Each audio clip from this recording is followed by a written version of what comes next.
Hello friends, welcome to Fantasy Gurudam YouTube channel.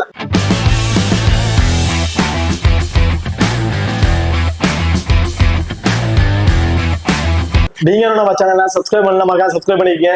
அப்படியே பக்கத்துல bell icon click பண்ணா கொடுங்க, நாங்க போடக்கூடிய வீடியோக்கள் எல்லாமே உடனுக்குடன் பாருங்க. இன்னைக்கு நம்ம இந்த வீடியோல ஐசிசி சாம்பியன் டிராஃபில நடக்க இருக்கிற 4வது ODI மேட்ச். இந்த 4வது ODI மேட்ச் யார் யாருக்கு நடக்குதுன்னு பாத்தீங்கன்னா இங்கிலாந்து பஸ் ஆஸ்திரேலியா, இவங்க ரெண்டு பேருக்கும் இடையில தான் இந்த மேட்ச் வந்து நடக்கிறது. இந்த பர்டிகுலர் மேட்சோட ஒரு சின்ன ப்ரிவியூ வீடியோ தான் பார்க்க போறோம். வீடியோவை கடைசி வரைக்கும் ஸ்கிப் பண்ணாம பாருங்க. மேட்சை பொறுத்த வரைக்கும் 22ஆம் தேதி பிப்ரவரி வந்து நடக்கிறதுக்கு டைமிங் மதியம் 2:30 மணிக்கு வந்து இந்த மேட்ச் வந்து நடக்கிறதுக்கு. வெனுவை பொறுத்த வரைக்கும் கடாஃபி மைதானம் லாகூர்ல தான் இந்த மேட்ச் வந்து நடக்கிறதுக்கு. இப்போ இந்த கடாஃபி மைதானத்தோட பிச் ரிப்போர்ட் அப்படின்னு எடுத்துக்கிட்டோம்னா இந்த வெனுவை பொறுத்த வரைக்கும் பேட்டிங் அண்ட் பவுலர்ஸ் ரெண்டு பேருக்குமே ஈக்குவல் ஃப்ரெண்ட்லியா தான் இருக்கும் சொல்லியிருக்காங்க. அதுல எக்ஸ்ட்ரா ஒரு அட்வான்டேஜ் பாத்தீங்கன்னா பேட்ஸ்மேனுக்கு போத் இன்னிங்ஸுமே நல்ல ஒரு ஸ்கோர் பண்றதுக்கான வாய்ப்புகள் இருக்கு. பர்டிகுலரா சேசிங் பண்ற டீம் 300+ ஸ்கோருக்கு மேல போனாலும் ஈஸியா அந்த ஸ்கோரை வந்து சேஸ் பண்ணிடுவாங்க அப்படிங்கிற மாதிரி சொல்லியிருக்காங்க. இந்த இதுல பவுலர்ஸை பொறுத்த வரைக்கும் ஃபாஸ்ட் பவுலர் ஸ்டார்டிங் இன்சியல் ரேஞ்சிலேயே நல்ல உங்களுக்கு ஒரு ஸ்விங் இருக்கும், நல்ல பவுன்ஸ் போடக்கூடிய பவுலர்ஸ் கண்டிப்பா விக்கெட் ஆப்ஷன் இருக்கும் அப்படிங்கிற மாதிரி சொல்லியிருக்காங்க. அதுக்கப்புறம் போக போக பேட்ஸ்மேன் நல்லாவே என்ஜாய் பண்ணி பிளே பண்ண ஆரம்பிச்சிருவாங்க. ஃபாஸ்ட் பவுலர்ஸ் எல்லாத்தையுமே நல்லாவே என்ஜாய் பண்ணி பிளே பண்ண ஆரம்பிச்சிருவாங்க. ஸ்டார்டிங் ரேஞ்சில் மட்டும்தான் கொஞ்சம் ஃபாஸ்ட் பவுலருக்கு சப்போர்ட்டிங் வந்து இருக்கும். அதுக்கப்புறம் ஒரு 15-20 ஓவருக்கு அப்புறம் ஸ்பின்னர்ஸ் கொஞ்சம் ஸ்ட்ரைக்கை வந்து டாமினேட் பண்றதுக்கான வாய்ப்புகள் இருக்கு. இந்த வெனுவை பொறுத்த வரைக்கும் ஆவரேஜ் ஸ்கோர் ஒரு 300+ மேல எதிர்பார்க்கலாம் அப்படிங்கிற மாதிரி சொல்லியிருக்காங்க. ஸோ ரீசனான மேட்ச் அந்த அளவுக்கு அடிச்சிருக்காங்க அப்படிங்கிற மாதிரி ரெக்கார்ட் இருக்கு. இந்த வெனுவ டியூ ஃபேக்டர் இருக்கனால டாஸை வின் பண்ண டீம் ஃபர்ஸ்ட் வந்து பவுலிங் வந்து சூஸ் பண்ணிடுவாங்க. ஏன்னா செகண்டா பேட் பண்ணும்போது கொஞ்சம் ஈஸியா வின் பண்ணலாம் அப்படிங்கிறனால ஃபர்ஸ்ட் வந்து பவுலிங்கை வந்து சூஸ் பண்ணிடுவாங்க. இப்போ அடுத்ததான் நீங்களும் நம்ம டெலிகிராம் சேனல் வந்து ஜாயின் பண்ணுங்க, மறக்காம ஜாயின் பண்ணிக்கிங்க. லாஸ்ட் ஆஃப் அன் அவர்ல கிராண்ட் லீக் அண்ட் ஸ்மால் கூட ஒரு டெமோ டீம் வந்து கொடுக்குறோம். அந்த டீம் வந்து உங்க தோன்ற பிளேயர்ஸா இருக்கட்டும், அல்ல கேப்டன் அண்ட் வைஸ் ஆப்ஷன் இருக்கட்டும், சேஸ் பண்ணி பிளே பண்ணி பாருங்க. ரொம்ப ஒரு பெஸ்ட் ஆப்ஷனா வந்து இருக்கும். அது மட்டும் இல்லாம லாஸ்ட் ஆஃப் அன் அவர்ல ஸ்போர்ட்ஸ் ஆப்ல இருக்க பாப் ஆப்ஷன் ஆகட்டும், குபேர் ஃபேண்டசி ஆப்ல இருக்க டியோ ஆப்ஷன் ஆகட்டும், அது ரெண்டுலயுமே நாங்க எந்த ஆப்ஷன்ஸ்ல ட்ரை பண்றோமோ அதே ஆப்ஷன்ஸ் நம்ம டெலிகிராம் சேனல் வந்து கொடுத்துட்டு இருக்கோம். ஸோ அதோட வின்னிங்ஸும் வந்து நம்ம டெலிகிராம் சேனல் வந்து கொடுத்துட்டு இருக்கோம். ஸோ மறக்காம நம்ம டெலிகிராம் சேனல் ஜாயின் பண்ணிக்கிட்டு இந்த ஆப்ஷன்ஸ் வந்து ட்ரை பண்ணி பாருங்க. நம்ம டெலிகிராம் சேனல் லிங்க் டிஸ்கஷன்ல வந்து இருக்கு. ஓகே, இப்போ அடுத்ததான் வெனுவை கடை வந்து பாத்துறோம். ஸோ வெனுவை பொறுத்தவரைக்கும் ஓவராலா 68 மேட்சஸ் வந்து பிளே பண்ணிருக்காங்க. அதுல பேட் ஃபர்ஸ்ட் பண்ணவங்க 35 மேட்சும், பேட் செகண்டா பண்ணவங்க 32 மேட்சும் வந்து வின் பண்ணிருக்காங்க. ஒரு மேட்ச் வந்து டைல வந்து முடிஞ்சிருக்கு. ஸோ இப்போ ரீசெண்டான மேட்சஸ் பார்க்கும்போது பேட் செகண்டா பண்ணவங்க கொஞ்சம் எக்ஸ்ட்ரா அட்வான்டேஜ் இருக்கு அப்படிங்கிற மாதிரி சொல்லியிருக்காங்க. Average first score 254. ஐஎஸ் ஸ்கோரை பொறுத்த வரைக்கும் பாகிஸ்தான் 375 ரன் அடிச்சு 3 விக்கெட் அப்படின்னு இழந்திருக்காங்க. லோவர் ஸ்கோர் அதே பாகிஸ்தான் தான் 72 ரன்னுக்கே அவங்க ஆல் அவுட் வந்து ஆயிருக்காங்க. ஐஎஸ் ஸ்கோரும் பாகிஸ்தான் தான் அடிச்சிருக்காங்க, லோவர் ஸ்கோரும் பாகிஸ்தான் தான் வந்து அடிச்சிருக்காங்க. அடுத்த ரீசன்ட் ரெக்கார்ட் லாஸ்ட் 5 ஓவரில் இவங்க பிளே பண்ணதை வச்சு பார்க்கும்போது ஆவரேஜ் ஸ்கோர் 290க்கு மேல கிடைக்கும் அப்படிங்கிற மாதிரி சொல்லியிருக்காங்க. டோட்டல் விக்கெட் ஓவரால் 54 விக்கெட்ஸ் வந்து கிடைச்சிருக்கு. அதுல ஃபாஸ்ட் பவுலர்ஸ்க்கு 32 விக்கெட்டும், ஸ்பின்னர் 22 விக்கெட்ஸ் அப்படிங்கிற மாதிரி எடுத்திருக்காங்க. ஸோ ஸ்பின்னரை கம்பேர் பண்ணும்போது ஃபாஸ்ட் பவுலர் 10 விக்கெட்ஸ் தான் அதிகமான எடுத்திருக்காங்க. அந்த ஹெட் டு ஹெட் ரெக்கார்டை பொறுத்த வரைக்கும் ஓவராலா 12 மேட்ச் வந்து பிளே பண்ணியிருக்காங்க. அதுல ஆஸ்திரேலியா 9 மேட்சும், இங்கிலாந்து 3 மேட்சஸ் தான் வந்து வின் பண்ணியிருக்காங்க. பியூர்லி அப்பர் ஹைட் வந்து ஆஸ்திரேலியா தான் ஹெட் டு ஹெட்ல ஸ்ட்ராங் பொசிஷன்ல வந்து இருக்காங்க. இப்போ அடுத்ததான் நீங்களும் நம்ம XL11 ஆப் வந்து இன்ஸ்டால் பண்ணீங்கன்னா மறக்காம இன்ஸ்டால் பண்ணிக்கங்க. டிஸ்கிரிப்ஷன்ல லிங்க் இருக்கு. Invite code FGT. நம்ம ஆப்பை பொறுத்த வரைக்கும் ஸ்மால் லீக்ல பிளே பண்ண நினைக்கிறவங்களுக்கு ரொம்ப ரொம்ப பெஸ்ட் ஆப்ஷன் வந்திருக்கும். மற்ற ஆப் நம்ம XL11 ஆப் நீங்க கம்பேர் பண்ணி பார்க்கும்போது தெரியும் நிறைய மணி டிஃபரன்ஸ் வைஸ்ல வர வாய்ப்புகள் இருக்கு. அந்த டிஃபரன்ஸ் வைஸ்ல வர அமௌண்ட் வச்சு நீங்க 1 or 2 காலேஜ் கூட எக்ஸ்ட்ரா வந்து பிளே பண்ணலாம். அது மட்டும் இல்லாம நம்ம XL11 ஆப்ல வந்து பாத்தீங்கன்னா சாம்பியன் டிராஃபிக் வந்து பாத்தீங்கன்னா ஃப்ரீ கிவ்வேஸ் வந்து கொடுத்துருக்காங்க. மேட்ச் ஃப்ரீ கிவ்வேஸ் வந்து கொடுத்துருக்காங்க. லீக் போர்டு வந்து அறிவிச்சிருக்காங்க. ஸோ நிறைய ஆப்ஷன்ஸ்ல கொடுத்துட்டு இருக்காங்க. இதுக்கு மட்டும் இல்லாம XL11 ஆப்ல உமன்ஸ் மேட்சா இருக்கட்டும், இன்னும் இன்டர்நேஷனல் நிறைய மேட்ச்க்கு ஃப்ரீ கிவ்வேஸ் வந்து கொடுத்துட்டு இருக்காங்க. இப்போ உமன்ஸ் மேட்ச் WPL மேட்ச்க்கு இன்வெஸ்ட்மெண்ட் லீடர் போர்டு வந்து அறிவிச்சிருக்காங்க. ஸோ நிறைய ஆஃபர் வச்சு இவங்க கொடுத்துட்டு இருக்காங்க. லோவஸ்ட் என்ட்ரி ஃபீஸ் தான் இந்த ஆப் வந்துட்டு இருக்கு. ஒரு சின்ன அமௌண்ட் வச்சு பெரிய அமௌண்ட் வின் பண்ண நினைக்கிறவங்களுக்கு நம்ம XL11 ஆப் ரொம்ப ரொம்ப பெஸ்டான ஆப்பா வந்து இருக்கும். ஸோ மறக்காம நம்ம XL11 ஆப்பை இன்ஸ்டால் பண்ணி ட்ரை பண்ணி பாருங்க. டிஸ்கிரிப்ஷன்ல லிங்க் இருக்கு. Invite code FGT. ஓகே, இப்போ அடுத்ததான் ரெண்டு டீம்ல இருக்க ப்ராப்பர் 11ஸ்ல யார் யார் இருக்கா அப்படிங்கறத டீட்டெயிலா வந்து பார்ப்போம். ஆஸ்திரேலியாவை பொறுத்த வரைக்கும் Matthew Short and Travis Head ரெண்டு பேரும் இன்னிங்ஸ் வந்து ஓபன் பண்ண வராங்க. Steven Smith, Marnel Levinson, Alex Carey இந்த டீமோட wicket keeping option. Glenn Maxwell, Aaron Hardie, Sean Abbott, Nathan Ellis, Spencer Johnson and Adam Zampa. So இதுதான் ஆஸ்திரேலியா டீமோட ஒரு ப்ராப்பர் லெவன்ஸா வந்து இருக்கு. இப்போ அடுத்த இங்கிலாந்து டீமோட லெவன்ஸை பொறுத்த வரைக்கும் பிளின்சால்ட், பென் டக்கட் ரெண்டு பேருமே வந்து இன்னிங்ஸ் வந்து ஓபன் பண்ண போறாங்க. ஸ்மித் தான் அந்த டீமோட விக்கெட் கீப்பிங் ஆப்ஷன் வந்து பண்றாரு. பிளின்சால்ட்டும் கிடையாது, ஜாஸ் பட்டும் கிடையாது, ரெண்டு பேருமே பண்ண கிடையாது. ஸ்மித் தான் வந்து அவங்க விக்கெட் கீப்பிங் ஆப்ஷன் வந்து பண்ண போறாரு. ஸோ ப்ராப்பர் லெவன்ஸே வந்து அவங்க விட்டுட்டாங்க. ஸோ அதுல ஸ்மித் தான் வந்து விக்கெட் கீப்பிங் பண்ற மாதிரி வந்து சொல்லியிருக்காங்க. Joe Root, Harry Brook, Jos Buttler, Livingstone, Brydon Carse, Jofra Archer, Adil Rashid and Mark Wood. So இதுதான் இங்கிலாந்து டீமோட ஒரு ப்ராப்பர் லெவன்ஸா வந்து இருக்கு. இப்போ ரெண்டு டீம் இருக்கிற பிளேயர்ஸ்ல யார் யாருக்கு என்னென்ன ஆப்ஷன்ஸ்ல இருக்கு அப்படிங்கிறத டீடெயிலா வந்து பார்த்துருவோம். First Australia. ஸோ ஆஸ்திரேலியா பொறுத்த வரைக்கும் டாப்பாக இருக்கக்கூடியதுல மேத்யூ ஷாட், டிராவிஸ் ஹெட் ரெண்டு பேருமே இன்னிங்ஸ் வந்து ஓபன் பண்ண போறாங்க. ஸோ ஃபர்ஸ்ட் பவுலிங் ஆப்ஷன்ல யார் யார் 10 ஓவர் பவுல் பண்ணுவாங்க அப்படிங்கிறத பார்த்துருவோம். ஸோ இதுல ஸ்பென்சர் ஜான்சன் அவரோட 10 ஓவரை பவுல் பண்ணுவாரு. நாதன் ஏலிஸ் அவங்க 10 ஓவர். ஜென் ஆபட் அதாவது ஆடம் ஜாம்பா ரெண்டு பேரும் ஏதாச்சும் ஒருத்தர் 10 ஓவர் அப்படிங்கிறத பவுல் போடுவாங்க. பேலன்ஸாக ஆரன் ஹாரிடே மினிமம் 7ல இருந்து ஒரு 8 over and Adam Zampa 10 over போட்டாங்கன்னா ஜென் ஆபட் 7ல இருந்து 8 ஓவர்ஸ் இந்த மாதிரி ஆப்ஷன் தான் இவங்க பவுல் பண்றதுக்கான வாய்ப்புகள் இருக்கு. அதுல கென் மேக்ஸ்வெல் ஒரு 3ல இருந்து ஒரு 5 ஓவர் இந்த மாதிரி வந்து பவுல் பண்றது இந்த மாதிரி ஆப்ஷன் தான் பவுல் பண்றதுக்கான வாய்ப்பு இருக்கும். இதுல இன்கேஸ் ஆப்போனன்ட் டீம்ல கூட லெஃப்ட் ஹேண்டர்னு பாத்தீங்கன்னா ஒரே ஒரு லெஃப்ட் ஹேண்டர் இருக்கனால கண்டிப்பா மேக்ஸ்வெலுக்கு பவுலிங் ஆப்ஷன் கொடுத்துருவாங்க. மேத்யூ ஷாட் இந்த மேட்ச் பவுல் பண்ணுவாங்க டவுட் தான். இன்கேஸ் அப்படியே பவுல் பண்ணாங்கன்னா ஒரு 1 or 2 ஓவர் இந்த மாதிரி ஆப்ஷன் தான் ஒரு பவுல் பண்ற மாதிரி இருக்கும். ஸோ இப்போ டாப் ஆர்டர்ல இருக்கிற டபுள் ஆப்ஷன் வந்து பாத்தீங்கன்னா கென் மேக்ஸ்வெல், அலெக்ஸ் கேரி இவங்க ரெண்டு பேர் மட்டும் தான் இந்த டபுள் ஆப்ஷன்ஸ்ல இருக்கக்கூடிய ஒரு பிளேயரா வந்திருக்காங்க. பேலன்ஸ் சிங்கிள் ஆப்ஷன் தான். So Matthew Short off break bowler. Opponent டீம்ல இருக்கக்கூடிய லெஃப்ட் ஹேண்டர் பாத்தீங்கன்னா பென் டக்கட் மட்டும் தான் இருக்காரு, வேற லெஃப்ட் ஹேண்டர்ஸ் யாருமே இல்ல. ஸோ அப்படி இருக்க பட்சத்துல அப்படியே பவுலிங் ஆப்ஷன் கொடுக்கணும்னு நினைச்சாலும் கென் மேக்ஸ்வெல் இருக்காரு, அவருக்கு கொடுத்து ட்ரை பண்ணிடுவாங்க. மேத்யூ ஷாட்டுக்கு மோஸ்ட் ப்ராபபிலி பவுலிங் ஆப்ஷன் கொடுக்க மாட்டாங்க. அப்படியே பவுலிங் ஆப்ஷன் கொடுத்தாலும் அவங்களோட பெருசா நம்ம விக்கெட்ஸ் வந்து எதிர்பார்க்க முடியாது. ஒன்லி பேட்டிங் மட்டும் தான். ரீசன்ட் ஃபார்ம் வைஸ்ல பார்க்கும்போது பேட்டிங்ல T20ல ஒரு ஆவரேஜ் நல்லா தான் பர்ஃபார்மன்ஸ் பண்ணிருக்காரு. பட் ஓடிஐல அவரோட ஆவரேஜ் ஸ்கோர் 20 அப்படிங்கிறது தான் ஒரு ஆவரேஜ் ஸ்கோரா வந்து வச்சிருக்காரு ஓடிஐ பொறுத்த வரைக்கும். இப்ப ரீசெண்டா இந்த மேட்ச் ஆகணும் இல்ல, ரீசெண்டா அவர் பிளே பண்ண ஒரு 5-6 மேட்ச் பாத்தீங்கன்னா எதுலயுமே பெரிய பர்ஃபார்மன்ஸ் இல்ல. ஒரு மேட்ச் மட்டும் தான் ஒரு 40+ ஸ்கோர் அப்படிங்கிற மாதிரி அடிச்சிருக்காரு. ஸோ இந்த மேட்ச் இவருக்கு நான் வந்து ஒரு 30ல இருந்து ஒரு 40+ ஸ்கோர் இந்த மாதிரி தான் வருங்கிற மாதிரி எதிர்பார்க்கறேன். ஸோ பெரிய அளவுக்கு அவருக்கு நம்ம எதிர்பார்க்க முடியாது. அண்ட் டிராவிஸ் ஹெட் ஒரு லெஃப்ட் ஹேண்ட் பேட்ஸ்மேன். ஆப்போனன்ட் டீம்ல ஆஃப் பிரேக் பவுலர் அப்படின்னு பாத்தீங்கன்னா ஜோ ரூட் வந்திருக்காரு. ஸோ மோஸ்ட் ப்ராபபிலி ஸ்டார்டிங் இன்ஜ்லயே வந்து ஸ்பின்னர்ஸ்க்கு வந்து வாய்ப்பு கொடுக்க மாட்டாங்க. ஒரு 10 ஓவர் மினிமம் ஒரு 7 ஓவருக்கு அப்புறம் வேணா ஸ்பின்னர் கொடுக்கலாம். ஸோ அதுக்குள்ளேயே டிராவிஸ் ஹெட் ஒரு 25ல இருந்து ஒரு 35+ ஸ்கோர் அப்படிங்கிறது அடிக்கிறதுக்கான வாய்ப்புகள் இருக்கு. ஏன்னா ஒரு நல்ல ஒரு ஃபார்ம்ல இருக்கக்கூடிய ஒரு பிளேயர் சொல்லலாம். இப்போ ரீசெண்ட் மேட்ச் எல்லாத்தையும் பாத்தீங்கன்னா என்ன ஒண்ணு ஒரு பேட்டிங் ஆர்டர் கொஞ்சம் பின்தங்கி இருக்கும். ஸோ அப்போ வர டவுனுக்கு கண்டிப்பா ட்ரீம் டீம் வந்துடுறாரு, எல்லா பாலுமே அடிச்சாடி வந்துடுறாரு. எனக்கு தெரிஞ்சு இது 1 டவுன் இங்கிலீஷ் வந்து ஓபன் பண்றதுனால கண்டிப்பா அந்த பவர் பிளே பயன்படுத்திக்கிட்டு அவரு 25ல இருந்து ஒரு 35+ ஸ்கோர் அப்படிங்கறது அடிச்சிருவாரு. ஓவராலா இவர்கிட்ட இருந்து நம்ம ஒரு 60ல இருந்து ஒரு 65+ ஸ்கோர் அப்படிங்கறத எதிர்பார்க்கும். டிராவிஸ் ஹெட்டோட ரீசன்ட் ஃபார்ம் வைஸ்ல பார்க்கும்போது நல்ல ஃபார்ம்ல வந்திருக்காரு. அது மட்டும் இல்லாம இங்கிலாந்தோட பிளே பண்ணும்போது 38ங்கிறது ஒரு ஆவரேஜ் ஸ்கோரா வந்து வச்சிருக்காரு. ஸோ ஒரு நல்ல ஒரு ஸ்கோர், ஒரு 38 ஆவரேஜ் ஸ்கோர் கண்டிப்பா அவருக்கு ஒரு ட்ரீம் டீம்ல வர பாயிண்ட்ஸ் வந்து நம்ம தாராளமா வந்து எதிர்பார்க்கலாம். Steven Smith.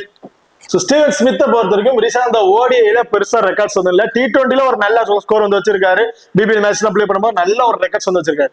பட் ஓடிஐல அவரோட ஆவரேஜ் 17 அப்படிங்கிறத ரீசெண்டா மேட்ச்ல அவர் கொடுத்துருக்க ஆவரேஜா அவர் தான் கொடுத்துருக்காங்க. ஸோ அந்த அளவுக்கு தான் வந்து பிளே பண்ணிட்டு இருக்காரு. இந்த லைனப்ஸ்ல அப்படியே சேம் ஸ்டீவன் ஸ்மித் இதே லைனப்ஸ்ல வராங்க.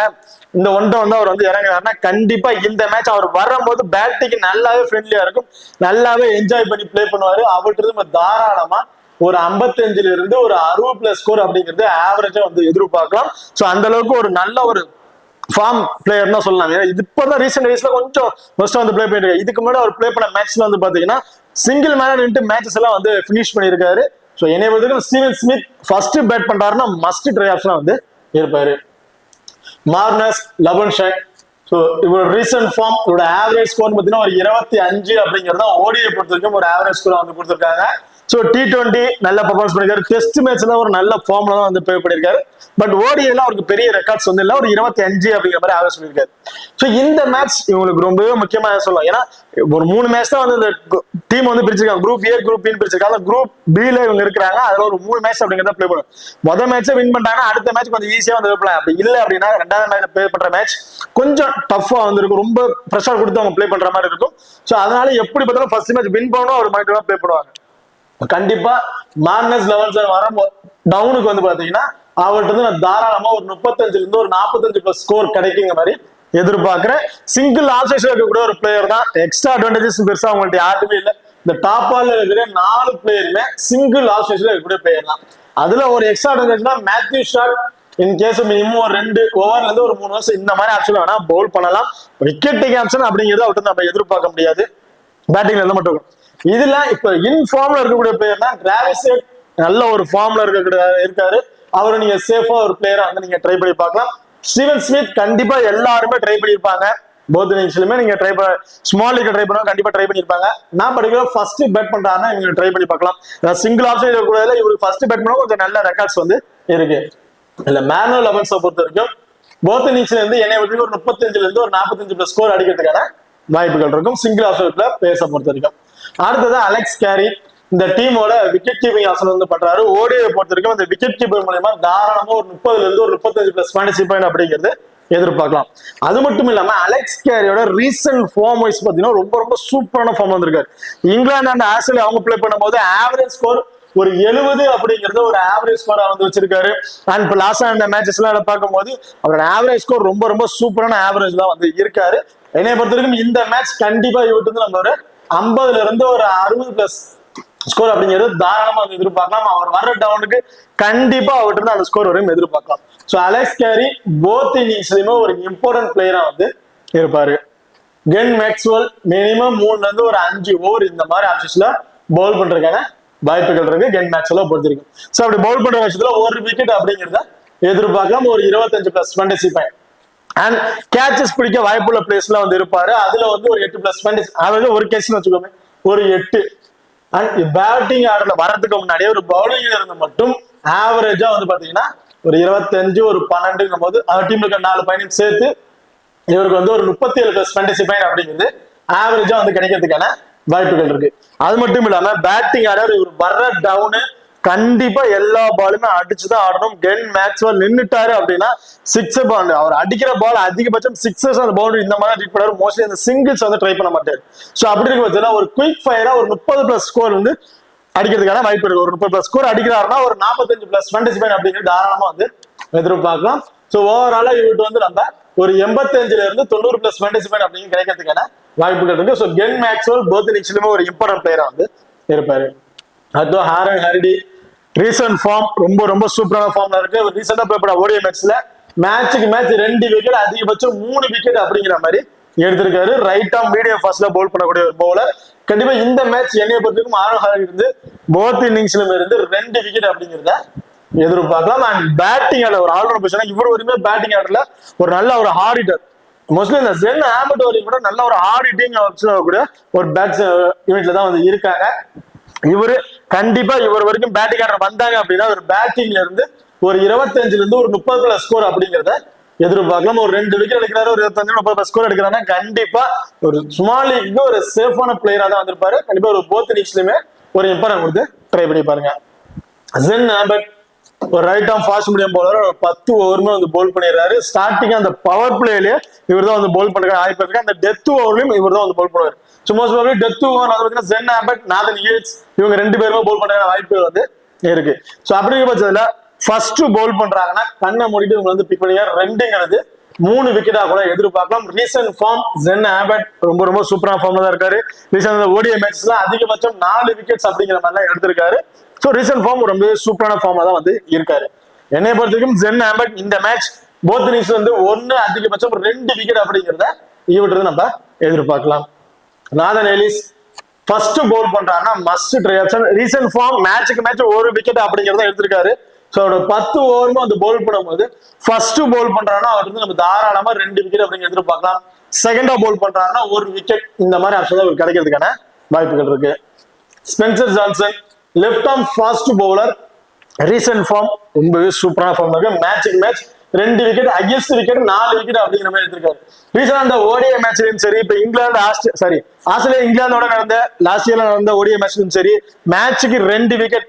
ஆனா 5 மேட்சஸ்ல 3 மேட்சஸ்ல வந்து பாத்தீங்கன்னா 2-3 விக்கெட் அப்படிங்கிற மாதிரி எடுத்திருக்காரு. சோ இங்கிலாந்து டீம் வந்து கொஞ்சம் நல்லாவே திணறடிச்சிருக்காங்க சொல்லணும். இந்த வெனுவிலையும் நல்லா அந்த ஃபாஸ்ட் பவுலர் சப்போர்ட்டிங் இருக்கனால கண்டிப்பா ஃபர்ஸ்ட் பவுல் பண்றாங்க இவர்கிட்ட இருந்து தாராளமா 2 விக்கெட்டுங்கிறது அதிகபட்சம் 3 விக்கெட் கூட எதிர்பார்க்கலாம். செகண்டா பவுல் பண்றாங்கன்னா இவர் நீங்க 50 டாஸ் ட்ரை பண்ணி பாருங்க. ஆடம் ஜாம்பா, கண்டிப்பா ஆடம் ஜாம்பாவை போத் இன்னிங்ஸ்லுமே ஒரு இம்பார்ட்டன் கொடுத்து ட்ரை பண்ணிருப்பாங்க. ஏன்னா லெக் பிரேக் பவுலர் இந்த வெனுல ஸ்டார் ஃபர்ஸ்ட் பவுல் பண்ணாலும் சரி, செகண்டா பவுல் அந்த 15-20 ஓவருக்கு அப்புறம் ஸ்பின்னருக்கு நல்லாவே சப்போர்ட்டிங் இருக்கும், நல்லாவே ஒரு டர்ன் இருக்கும். சோ அப்படி இருக்க பட்சத்தில் ஆடம் ஜாம்பா நம்ம போத் இன்னிங்ஸ்லும் இருந்து 1 விக்கெட் அதிகபட்சம் 2 விக்கெட் அப்படிங்கிறத எதிர்பார்க்கலாம்.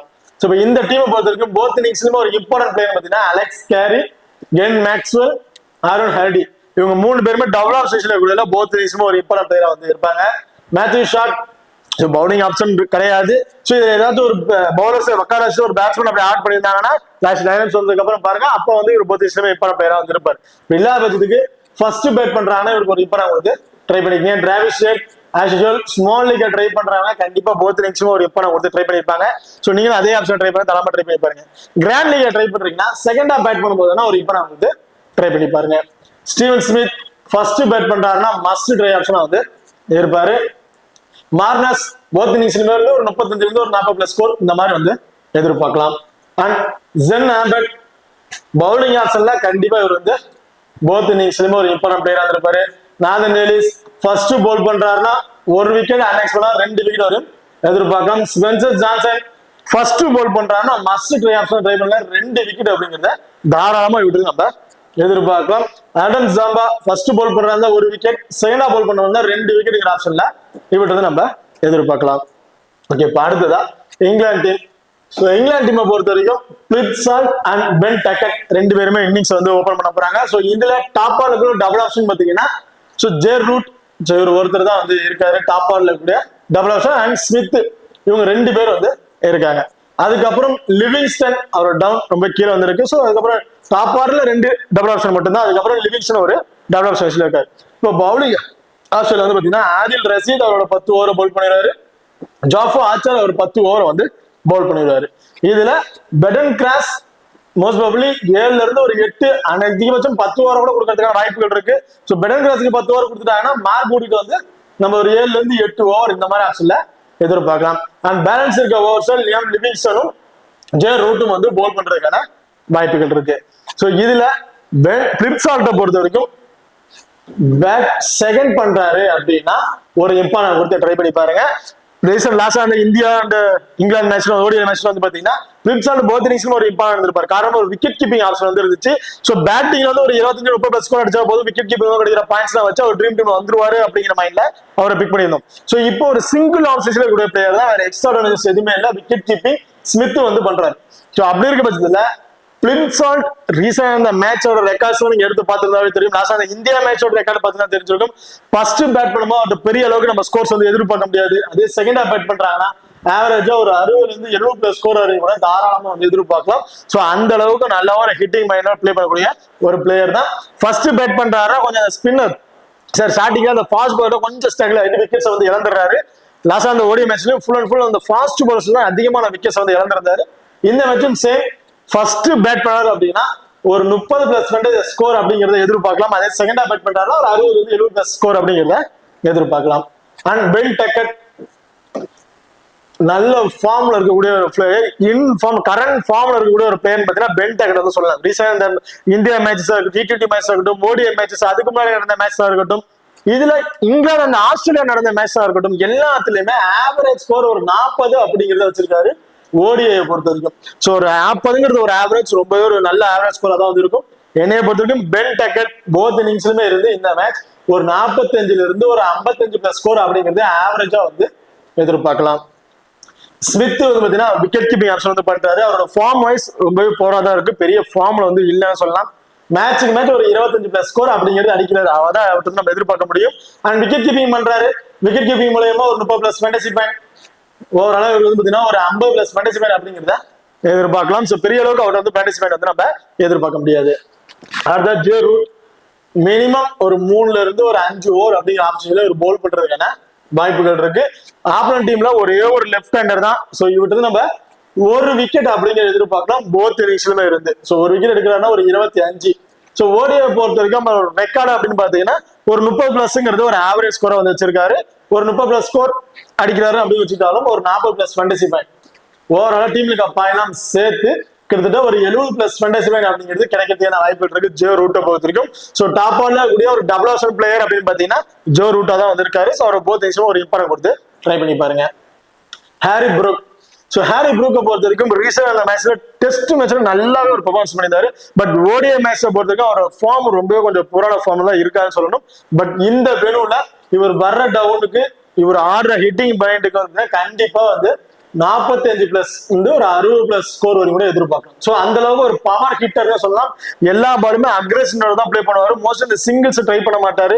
சிக்ஸஸாக அதிகமா வந்து ட்ரை பண்ணுவார். பவுண்டரிஸ் கூட அதிகமாக விட மோஸ்ட்லி சிக்ஸஸாவே ட்ரை பண்ணுவாரு. ஸோ அப்படி இருக்க பட்சத்துல செகண்டா பேட் பண்றாரு அப்படின்னா இவருக்கு ஒரு இம்பார்ட்டன் கொடுத்துங்க. ஃபர்ஸ்ட் பேட் பண்றாருன்னா ஒரு 50 ஆப்ஷன் அவங்கள நீங்க ட்ரை பண்ணி பார்க்கலாம். ஜாஸ் பட்லர் ஃபர்ஸ்ட் பேட் பண்றாருன்னா மஸ்ட் ட்ரை ஆப்ஷன் ட்ரை பண்ணுங்க. செகண்டா பேட் பண்ணும்போது 50 ஆப்ஷன் வந்து ட்ரை பண்ணி பாருங்க. ஏன்னா இவர் வர்ற டவுன் கண்டிப்பா ஒரு ஹார்ட் ஹிட்டிங் மைண்டோட தான் பிளே பண்ணுவாரு. எல்லா பாலுமே அடிச்சு தான் ஆடணும் அப்படின்னு ட்ரை பண்ணுவாரு. ஸோ அப்படி இருக்க பட்சத்துல ஜாஸ் பட்லர் ஃபர்ஸ்ட் பேட் பண்றாருன்னா அவர்கிட்ட தாராளமா ஒரு 70ல இருந்து 80+ ஸ்கோர் கூட எதிர்பார்க்கலாம். ஒரு ஆவரேஜா ஒரு 70+ ஸ்கோர் அப்படிங்கிறத அவர்கிட்ட இருந்து எதிர்பார்க்கலாம் ஃபர்ஸ்ட் பேட் பண்ற மாதிரி இருந்தா. அதே செகண்டா பேட் பண்ணும்போது மோஸ்ட்லி டாப்பா இருக்கவங்களே பேட்டிங் முடிக்கலாம் அப்படின்னா அவர் பேட்டிங் ஆட வந்தாலும் பெரிய அளவுக்கு ஒரு ஸ்கோர் அடிக்க முடியாது. ஒரு 25+ ஸ்கோர் அப்படிங்கிறத அவர்கிட்ட நம்ம எதிர்பார்க்க முடியும். அதாவது லியாம் லிவிங்ஸ்டன் மினிமம் ஒரு 6ல இருந்து ஒரு 7 ஓவர் இந்த மாதிரி ஆப்ஷன்ஸ்ல போல் பண்ற வாய்ப்பு இருக்கு. ஒரு லெக் பிரேக் பவுலர். இந்த மேட்ச் கண்டிப்பா போத் இன்னிங்ஸ்ல இருந்து ஒரு விக்கெட் அப்படிங்கிறத எதிர்பார்க்கலாம். ஸோ ஒரு பேட்டிங்ல ஒரு T20 பிளேயர்னே சொல்லலாம். ஒரு T20ல எப்படி பிளே பண்றோமோ அதே மாதிரி தான் கடைசி வரையும் பிளே பண்றாரு. T20ல ஸ்டார்டிங் முதல் பால் இருந்து அக்ரெஷனோட பிளே பண்ணணும். அப்படி எல்லா பாலுமே அடிச்சு ஆடணும். அதே மைண்ட்ல தான் ஓடிஐலையும் வந்து பிளே பண்ணிட்டு இருக்காரு. ஸோ அப்படி இருக்கிறதுல இப்படி நம்ம பெரிய ஸ்கோர்ஸ் வந்து எதிர்பார்க்க முடியாது.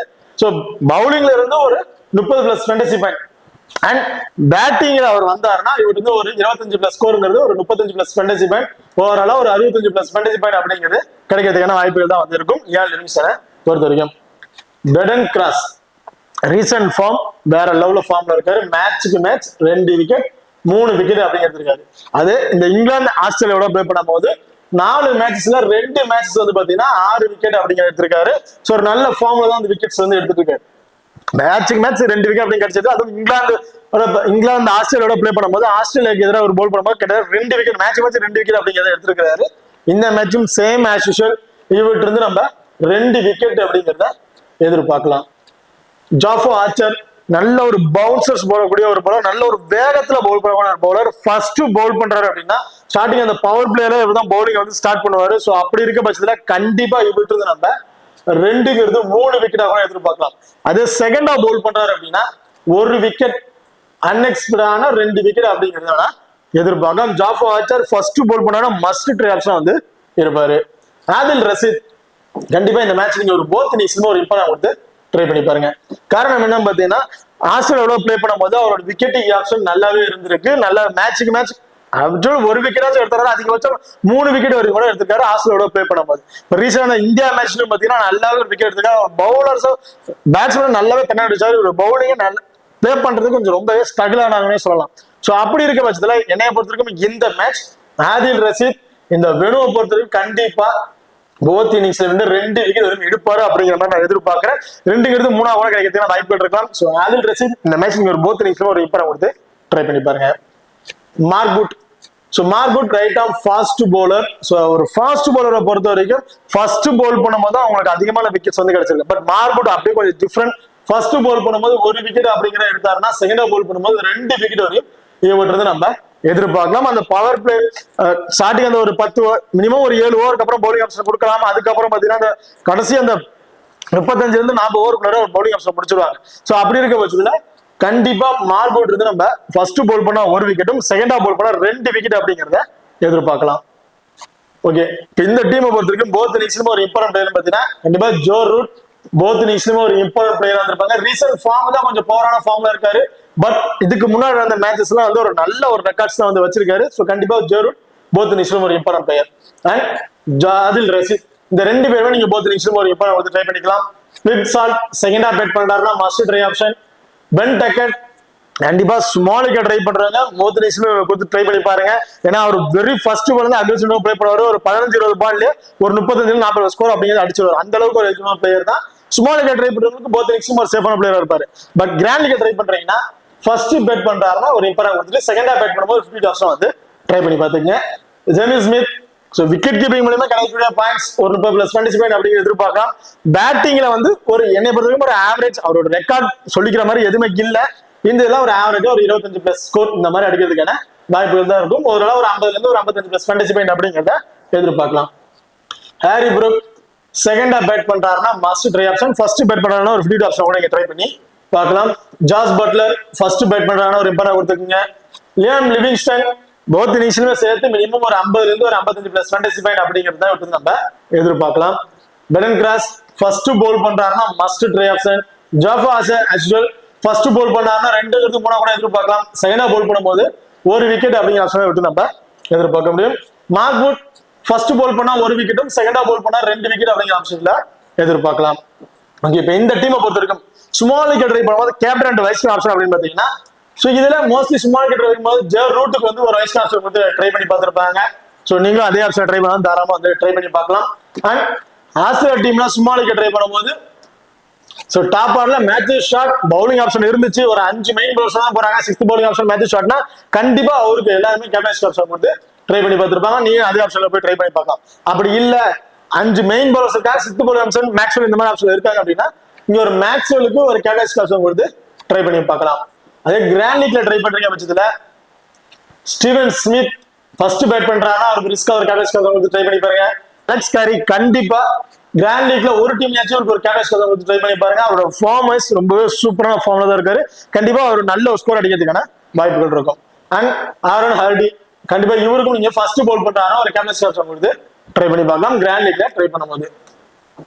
அது இங்கிலாந்து டீமை பொறுத்த வரைக்கும் கிராண்ட் லீக்ல ட்ரை பண்றீங்க அப்படிங்கும் போது ஜாஃபா ஆர்ச்சர் கண்டிப்பா ஃபர்ஸ்ட் போல் பண்றாருன்னா ஒரு கேப்டன்சி ஆப்ஷன் கொடுத்து ட்ரை பண்ணி பார்க்கலாம். ஆதில் ரஷீது கூட நீங்க ஒரு கேப்டன்சி ஆப்ஷன் கொடுத்து ட்ரை பண்ணி பார்க்கலாம் இந்த மேட்சை பொறுத்த வரைக்கும். ஓகே, இப்போ இந்த வீடியோ வந்து உங்களுக்கு பிடிச்சவங்க நம்புறேன். ஸோ இந்த வீடியோ பிடிச்சிருந்துச்சுன்னா மறக்காம லைக் பண்ணுங்க அண்ட் ஷேர் பண்ணுங்க, சப்ஸ்கிரைப் பண்ணுங்க. இந்த வீடியோ பத்தி கருத்துக்கள் இருந்தா மறக்காம கமெண்ட் பண்ணுங்க. தேங்க்யூ.